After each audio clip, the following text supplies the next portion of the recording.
எப்படி என்ன ஜடா நம்மால டேமேஜ் ஆயிடுச்சா? அதான் மேல ஃபேன் ஓடுதுல, நீ என்ன தனியா காத்துடிச்சிட்டு இருக்க?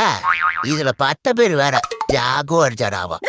டீல்ரா, என்ன நம்ம தரத்தை போட்டதை காத்தடிக்கிறோன்னு சொல்லிட்டு போறான். இல்ல வேணாம்ப்பா. அட கொஞ்சம் சாப்பிட்டு பாரு. இல்லப்பா, பார்க்கவே அட்ராக்டிவா இல்லப்பா, நீயே வச்சுக்கோப்பா. தேங்க்ஸ். அட இது சாப்பிட்டீங்கன்னா உனக்கு இன்டெலிஜென்ஸ் கூடும், ட்ரை பண்ணி பாரு. விட மாட்டிக்கிறானே.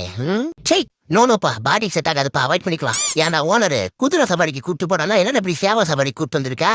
இந்த சவப்பு குடுமையும் பாரு, ஒருவர் அரிசிக்கான எப்படி ஓடுதுன்னு. இதுல அப்பப்ப கொக்கப்பானு ஆரஞ்சு வேற. என்னடா முறைக்கிற? நீ அந்த முறைக்கிற? இல்ல, நீதான் இனிஷியேட் பண்ண. நோ, நீதான் ஃபர்ஸ்ட் ஃபோக்கஸ் பண்ண. பார்க்கலாம்டா. சங்கீத ஸ்வரங்கள் ஏழே கணக்கா இன்னும்